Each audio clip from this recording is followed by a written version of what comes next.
think in many situations, I encountered the word forgiveness. And so I looked it up in Chinese. There is a part of a character that is a woman, and a part of a character that's a mouth. So if you put a woman and a mouth together, I think it means harmony. But that's the top half of the character for forgiveness. The bottom half is a heart. And you know, the Chinese language is very profound. So I had this client who came to see me many years ago, and she was very sad and very distraught. She had been sexually abused by her father when she was a child. And she was 5 years old. She remembered as far back as 5 years old, she had been a victim of incest for many years as a child in that household. And so she grew up to have a very rough life. She had had many unsuccessful relationships and a very unhappy life, and had been in therapy for many years. And she sat down and started to cry. And she said, I have seen 5 therapists. Every one of them tells me I must forgive my father. I can't. And one therapist actually told me, if I don't forgive my father, I will never heal from the experience. And she looked at me and tears come down her face. And I said to myself, oh my gosh, all the training is not going to prepare me to give a proper response to this person. So when I don't know what to do, I ask for help. And it's not like I can get out my cell phone and hey, God, give me a hand, right? But this is even better. I don't have to do, you know, energy medicine is so fantastic. You don't have to deal with electronics. We are beyond electronics. So I closed my eyes and I said, help me out here. And when I opened my eyes again, the words flow out of my mouth. And I said, in this office, no one has to do something that they don't want to do. So I said, you don't have to forgive your father if you don't want to. Of course you can heal if you want to heal. So I asked her the question, do you believe in God? And she said, yes, I do. And I put my hand out. I said, then will you be willing to let God do the forgiving for you? And she paused for a moment and she said, yeah, I can do that.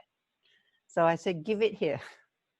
So she put her hand in mine in a physical gesture to hand over her burden so I can pass it along. Remember, I am not God, right? I am only a conduit. So I said, give it here, I'll hand it over, because she's sitting here. So in that physical gesture, it looked at me and you can see her entire face changing. In that split moment, just a very small idea. You don't have to do it yourself. You can get help. Many people who are so stuck in suffering think that there is no help. And they're stuck. Right? There are some of us here who are therapists who see clients, they come and they say, I'm so stuck, I don't know what to do. And sometimes I ask them, can you imagine that you have no more fear in your life, what that would be? And most of my clients I work with will say, no, I cannot imagine my life without fear. I spent my whole life living in fear. I'm even afraid of my own shadow. And many people are so scared, they can't make a choice. And so silly old me, once I had a client who came in and said, well, I'm so upset and so stressed out, I can't make choices. Now, I used to give these beautiful journals. I used to be able to buy these beautiful journals that's made with handmade paper. So it's got that beautiful rough, you know, handmade paper cover and different colors. So I pulled out two books and I said, which color would you like? After the client has told me I can't make choices. Well, the small things become big difficult if we are stuck in fear. So what is this whole idea about forgiveness? as a mediator and working in conflict resolution with many people, you see two parties arguing. When does argument begin? Right? Argument begins when two people want to be right about the same thing and they're on entirely opposite ends. It's sort of like, well, you put 5 blind men on 5 spots, 5 parts of the elephant, what do you get? You get 5 completely different perspectives. And who is correct and who is right? Well, they are all right. So how do you settle an argument amongst 5 people who are all right? In any dispute, both parties want to be right. And the anger keeps mounting. Both of them want to be right, and they're both right. Only that they're right about completely different things, and they think it's the same thing. People fight, people argue, people go to war over something. When everybody wants to be right, and everybody has a different perspective, you're going to get a big argument, and nobody's going to be happy. So one of the little things I tell my clients, do you want to be right or do you want to be happy? Because most of the time when we want to be right, there's some of us, and I'm sure if you're not that person, you would have met that person sometime in your life. And if you haven't, I can remedy that. There are some people who have this enormous, ginormous need to be right, that they will do whatever it takes to win that argument. And I said, you might win it, but you slaughter everybody along the way, and there will be no glory in that victory because nobody will want to applaud you anyway. And oftentimes when we are speaking to someone and said, oh, you're right, do we mean that we agree with them? What do we mean when say, okay, you're right. What does that mean? We've all been there, right? Raise your hand if you've been there, right? We've all been there, right? Oh, you're right. What that really means is that I don't want to talk to you anymore. This conversation is over because I know I am right and I don't have to prove it to you. And you're not worth my time to teach you. So you're right. And it's a form of dismissal, right? You're dismissing someone. So this client taught me many things as I worked with her, because she said, I can't forgive my father.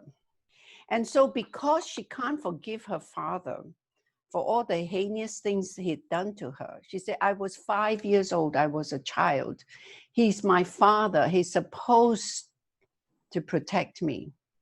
And yet he's the one who abuses me. How can I ever feel safe again? So this poor person had a very, I call it somebody ripping the fabric of your foundation. You know, somebody tear away the very core of your soul, that you would be completely distorted in the way you feel the world. I have worked with many victims of sexual assault, men and women since then, and know that when a person is in their young years, when their innocence are being stolen from them, and I mean stolen, no child would willingly do that. And yet the guilt feelings will come hugely because they are biological beings. At some point, they are sexually aroused and they feel extremely guilty about it. I felt good in a very dirty, horrible act. So they completely twisted.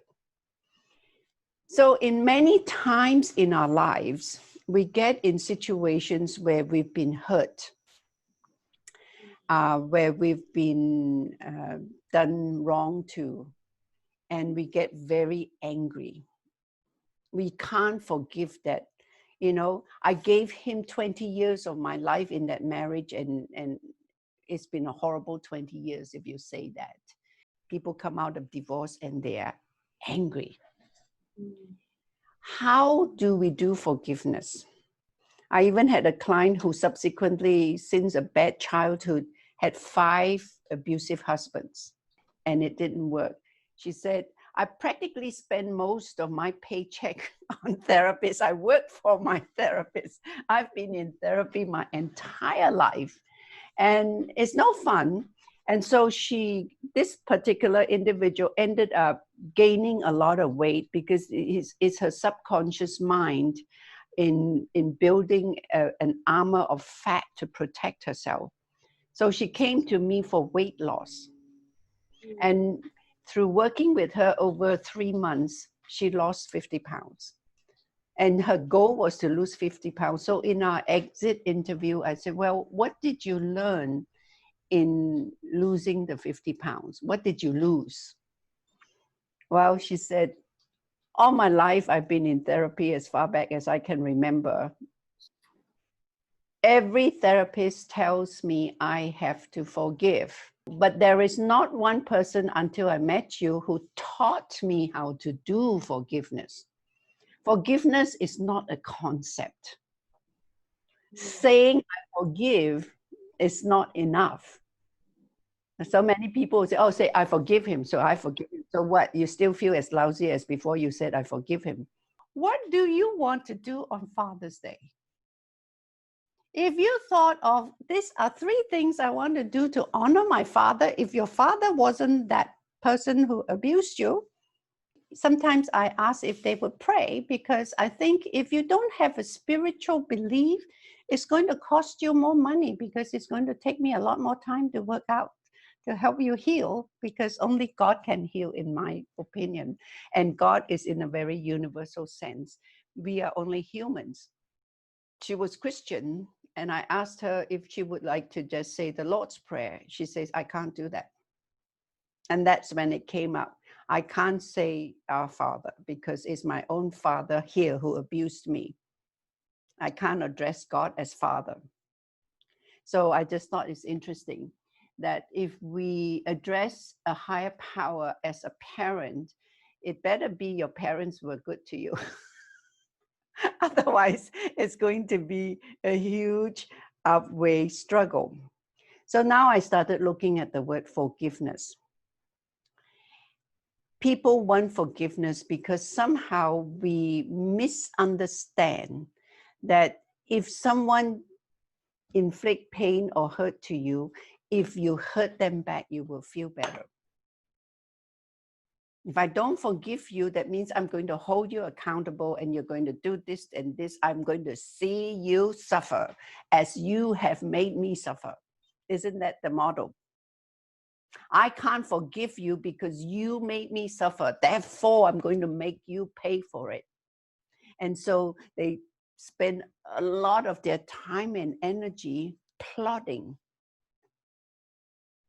I knew someone long time ago, he would talk about, you know, if my colleague did something bad to me, I'm not going to get angry. I'm going to spend the rest of my days setting a trap up for him to trip over. And then I'm going to sit back and watch him suffer. And he relished in that.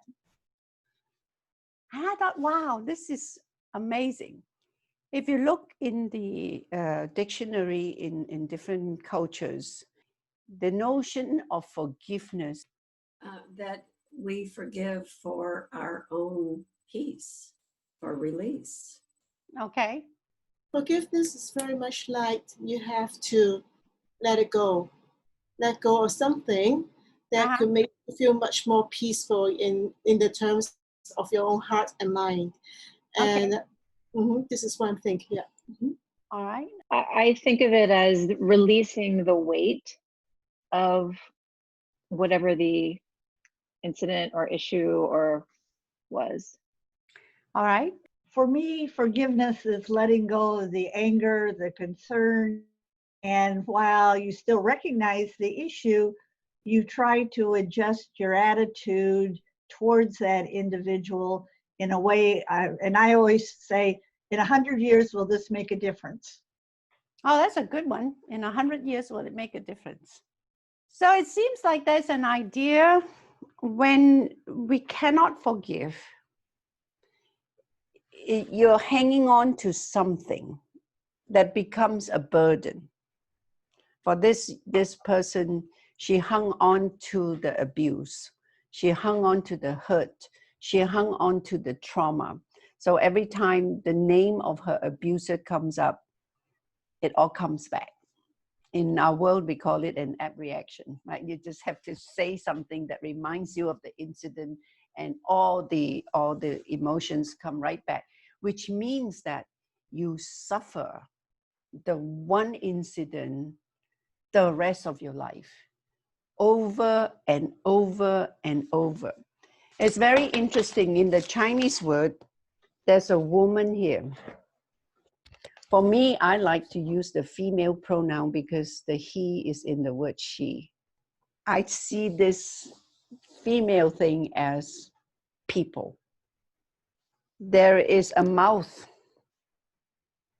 We have to first feel the love. Also, I see the female representing love, a mother's love. You don't have to teach a woman to love the child she just gave birth to. You don't need to go to school for that. It's instinctive. So there is the instinct, there's the mother love, and you first have to say it. That's the mouth, you have to speak it.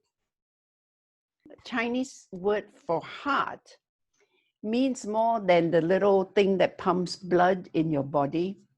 Chinese people, heart is actually the heart chakra. This is your heart. The heart is your consciousness. So you have to feel the love, you have to speak it, and then you have to embody it in your consciousness. Most people think that the forgiveness is to do for other, is to let the other person go.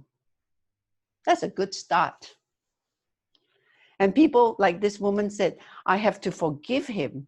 My therapist told me that I have to forgive him for all the bad things he did to me when I was a child. How horrible. Every time she sees the word father, she hates Father's Day, understandably so. Imagine going into a Hallmark shop and seeing all these wonderful cards about their father, my father this, my father that, and she would just have a bad day.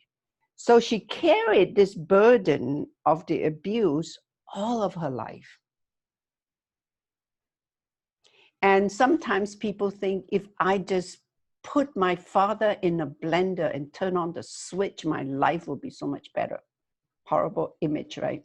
If I can stick him in a giant blender and turn on the switch, I would be so much better. It's not true. So how is it that this huge need for justice does not satisfy the need to forgive? Because I think it's the wrong idea of forgiveness. And I'm going to pause here to tell you a little story I remember about my father. My father died when I was 16 years old, but I remember him as a man who worked very hard to raise a family of 8 children and parents and cousins. And, you know, I had cousins who got nowhere to go. They come move in with us. I shared a floor space in a bed made of platform and linoleum. And I never sleep alone.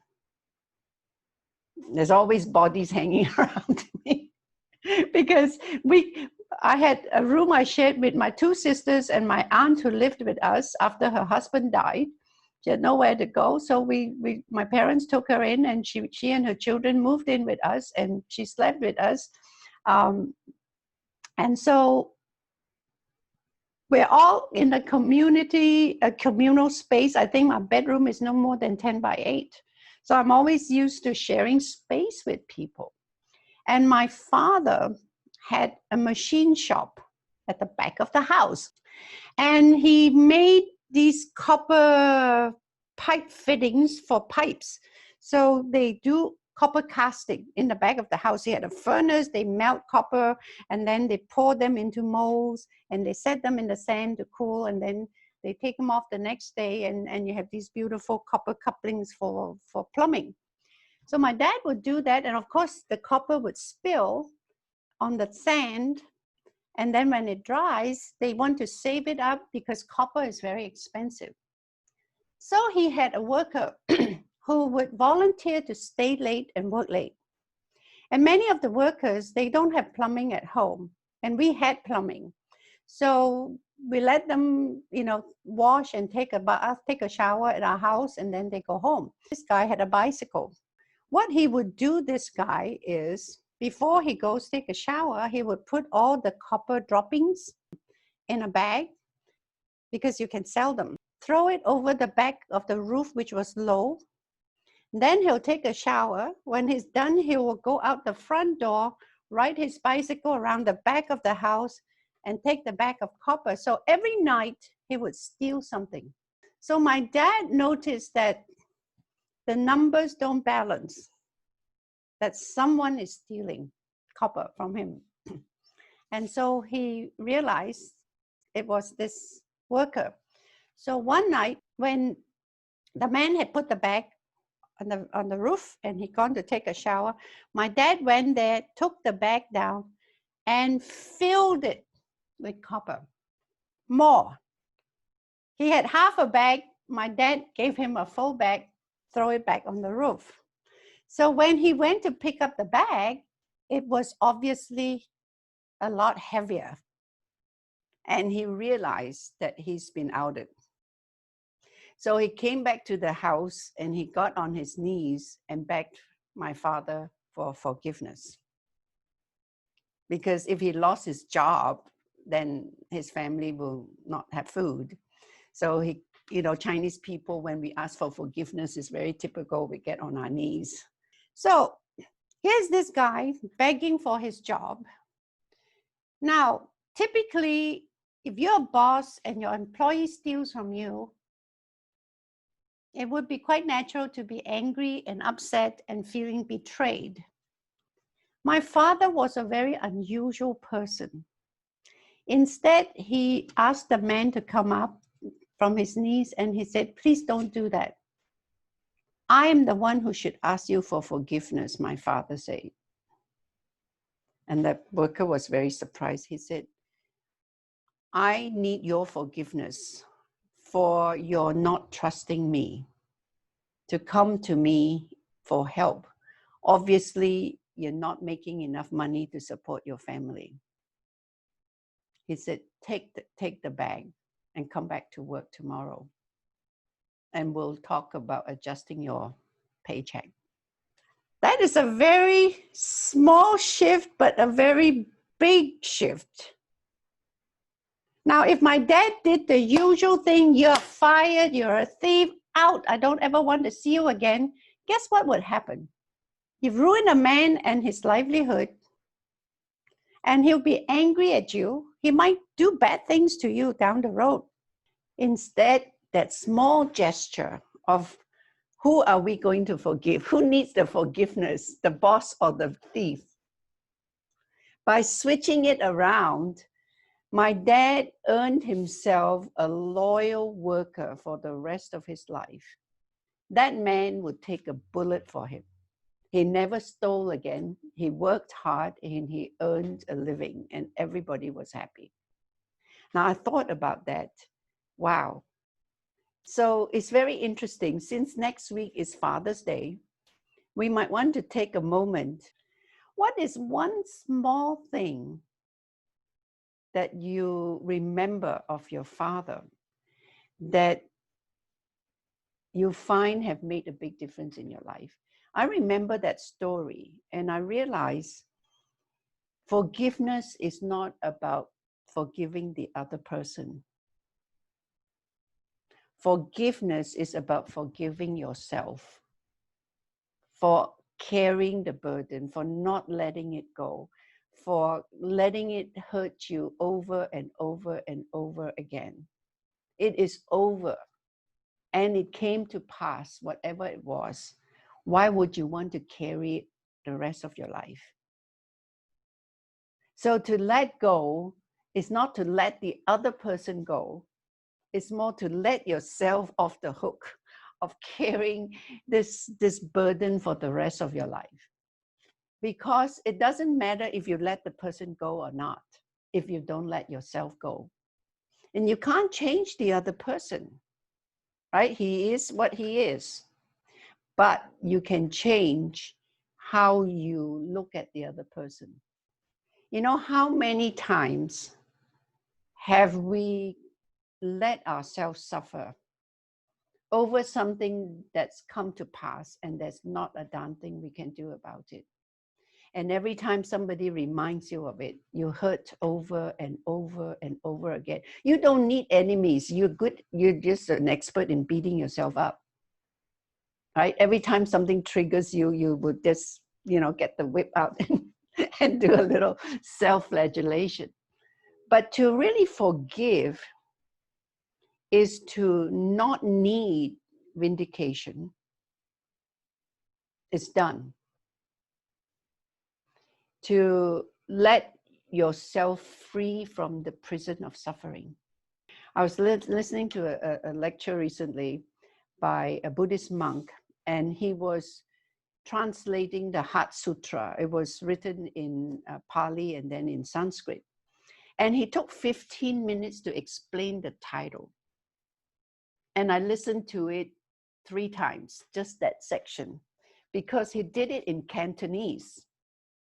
And my Cantonese is very elementary school, right? I've never been to Chinese school.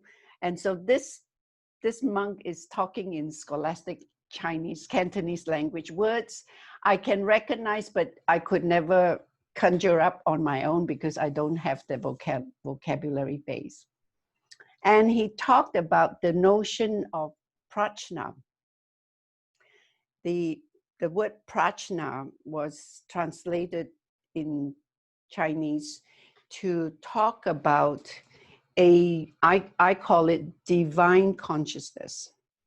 We all have wisdom. We have knowledge, and then to some degree, when we get older, we learn to creatively use that knowledge.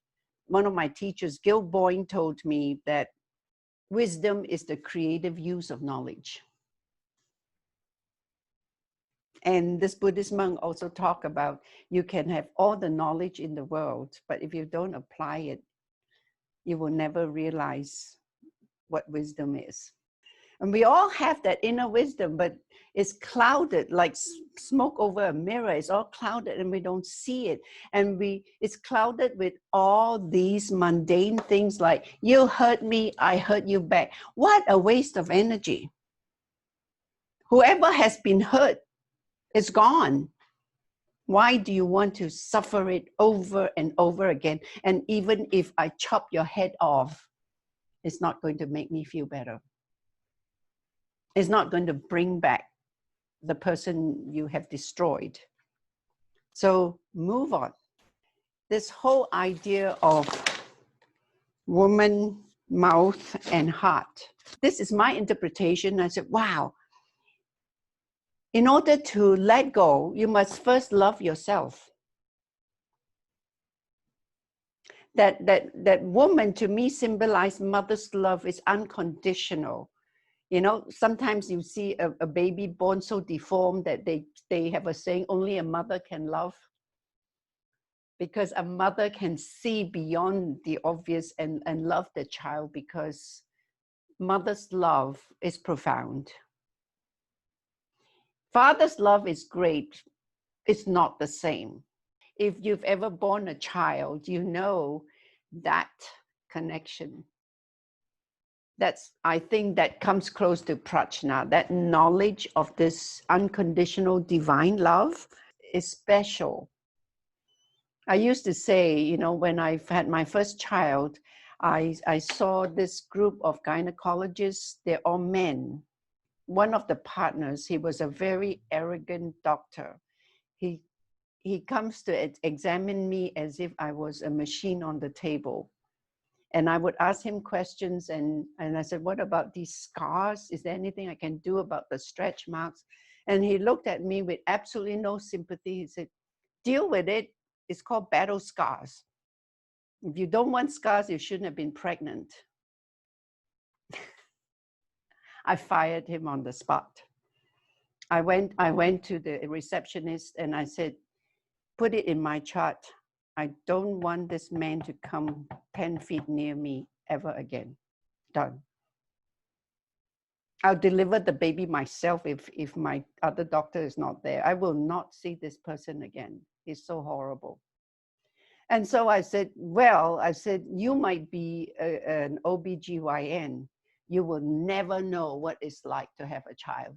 You may have pulled out many babies in your lifetime. You will never know the pain and the joy of having a baby. So in order for us to do forgiveness, this is just my little small idea, looking at the lesson I've learned from my father, to do forgiveness, you must first do something to change yourself, to change your heart, to change your consciousness. I would say to people, I can't change what happened to you, but I can help you stop suffering it again. You don't have to suffer it. And that is something so profound and so powerful, because everybody can do that. It doesn't require medicine. It doesn't require no pills, no pins, no drugs. All it requires is making your choice not to suffer. I'm not going to suffer anymore. And for that woman and many other clients come through my office, that moment I learned, you don't have to do it alone. If you choose not to do it alone, let someone help you, and then you can put it down. You have to physically put your burden down and stop carrying it. Which reminds me of 2 Buddhist monks walking down the forest on a journey.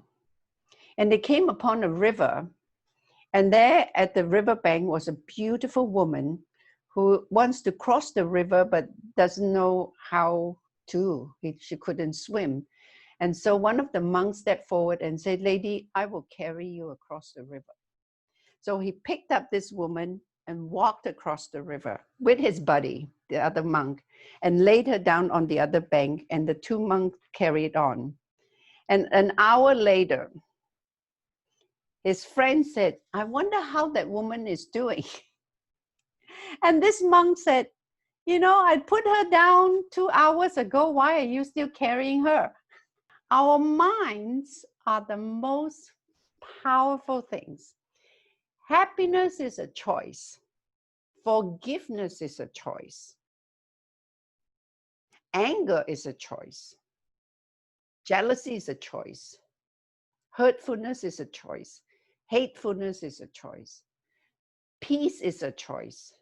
I cannot have joy if I did not have peace in my heart. So it's very important that, and I borrowed Dr. Joe Nosler's phrase, you have to get your own poop in a group before we can help ourselves and before we can help other people. That moment when my father said to his worker who stole from him, "No, it is I who need your forgiveness." He took responsibility of the situation, and because he took responsibility, he had the power, because he owned the problem, he had the power to change the problem. Copper is only material things. What he did for a bag of copper, he had changed this person's life for good forever, and he had changed this person's family's livelihood for good forever. One small act, by stepping forward and say, "No, I'm the one who's at fault. I am your boss. I'm supposed to take care of you. And I have failed you because you did not trust me enough to come to me. So let me make it up to you. take the bag home, come back tomorrow, and we'll talk about how you can make enough money to support your family. And I can figure out how we can do that so we can all be happy. It's a lot better than losing a hardworking employee and then having somebody hate you for life. So the little small acts that we do can make a big difference. So the whole idea of heart, mouth, and love, it embodies the whole idea. If you want to have peace in your life, you have to forgive. If we want to travel light, take no baggage. You know, the Christian prayer about forgiving others as we forgive them, but I think we should start by forgiving ourselves, because we are hardest on ourselves. We let ourselves suffer. It's bad enough other people inflict pain on us deliberately. It's worse when we allow that suffering to carry on. It has to stop. And so stop suffering, start loving, and start forgiving. What I thought was interesting when I discovered this word today is that it's not enough to speak. You have to embody it. It's not enough to speak. It's not enough to feel. You have to do something about it. You have to embrace and embody and actually do it. Just like that client said, all my life, all these therapists tell me to forgive. I did not know how. I did not even know how to ask the question how to do it. You never asked me, but in the process, you taught me how to do forgiveness. Now, I know if you're going to ask me, what did you do for her? I said, I don't remember. It is in doing that we make the actual shift. Words are cheap. My father always said, don't come to me to say you're sorry. Words are cheap. So are you saying live in gratitude more? By teaching them to live in gratitude more? Well, that's another very abstract construct. You have to do a little at a time. Forgiveness is something you have to cultivate. You have to let it go a little at a time. And you will find that when you chip at it a little at a time, one day you will reach a critical mass and then you go, voila, okay, it's easy to do. So you are now risen from unconscious incompetency to being consciously incompetent. So you're now going to learn step by step and apply it until such time you are consciously competent. You know you're doing it, but it still takes effort. Right? It's like writing with your other hand. It still takes effort. But you do it often enough, one day you embody it. It becomes part of you, like breathing. You don't think about breathing. If you think about breathing, it's a very clumsy breath you will be taking. Right? You don't think about it. The fish does not think about the water she's swimming in. The knife does not cut itself. So when we become one with the flow in the universe, then life becomes easy. And when we reach unconscious competency, then you naturally forgive. It's not important. Could you say a little more, Dr. Kuitai, about what it means to embody? For instance, what would be a for instance of that? For to live it, you know, maybe even for this woman, you know, like what would she? Is it in the moment when the event comes to mind that she does something different? I call it soul retrieval. We do a process where she claims back her innocence from her father, and we disconnect the energetic tie between the father and child, so that in the future, when she says or hears the word father, she will no longer have that negative reaction. It will just be another word. There's no more emotional attachment. So in other words, you detach. It's a Buddhist concept, this notion of detachment. I find it most powerful because when you're no longer attached to something, when you lose that something, you won't hurt as much. You know, a young child, just like my grandson, who's only 13 months old, you give him a toy, he's happy. You take away the toy, you give him another toy, and he's happy again. But when he gets to be 2 or 3, it will be my toy, my ball. And when he knows how to say it's my toy, if you take it away, he would cry and he'd say, I want my toy back. I want my ball back. Why? Because now he's learned to attach to that toy. And we get attached to this, all kinds of things. We get attached to our hair, we lose our hair, and we suffer for the rest of our lives because now we have no hair. Well, women, we are lucky, we have Miss Clairol. We lose the color of our hair and we can change it any color we like. We can even have streaks of purple and red, right? So we have to learn to accept losses. Losses hurt us because we're so attached to something. And the attachment, when it hurts us, is always because we're scared. If I lose all my hair, you know, my husband would run away and nobody will want to look at me, and I'll be the homeless woman that nobody loves because I'm unlovable. It's that same spiral of fear. If we choose not to be afraid and accept ourselves, then we don't have to operate in a sense of poverty. I never have enough. You know, there are people, no matter how much money they have, if their neighbor has $1 more, they'll be unhappy.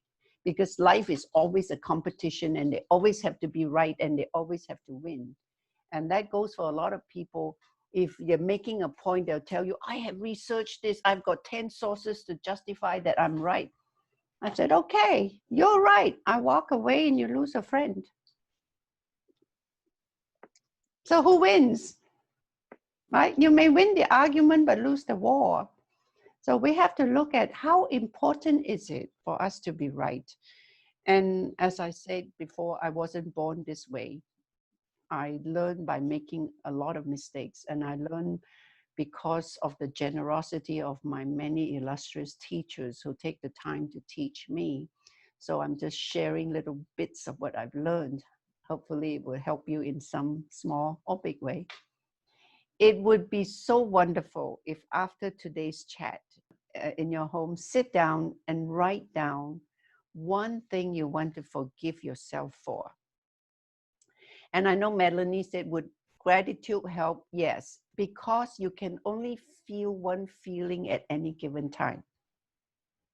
And you might as well replace that with something positive. I know that when I worked on a client who had very serious anger issues, and he was very, very angry at a particular person.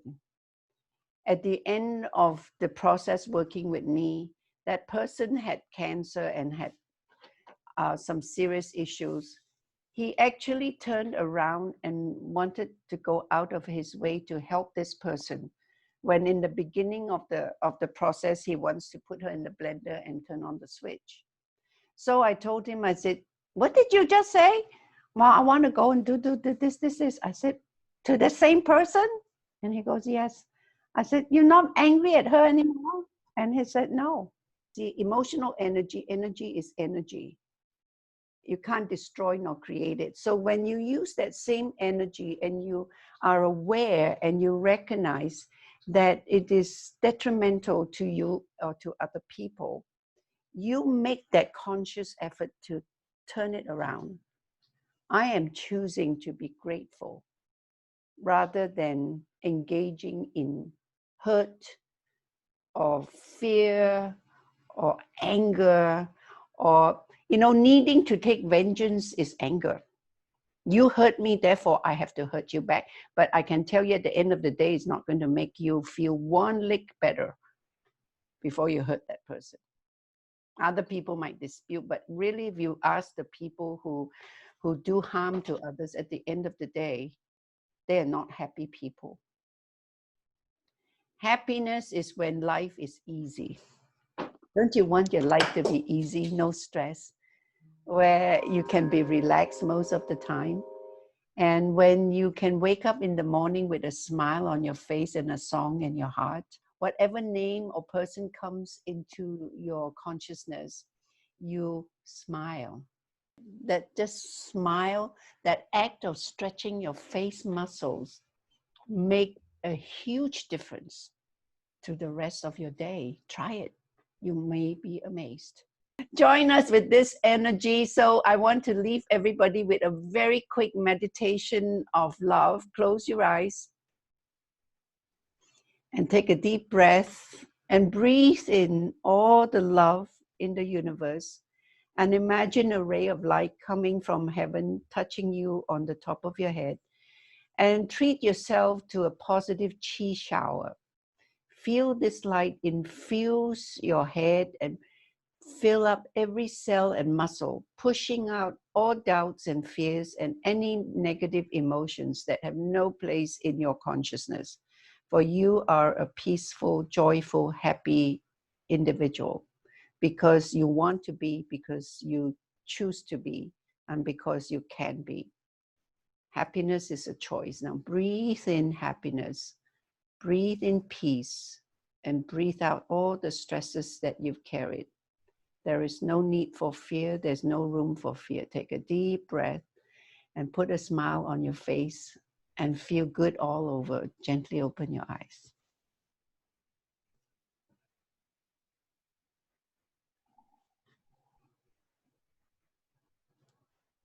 Have a wonderful week. See you next week.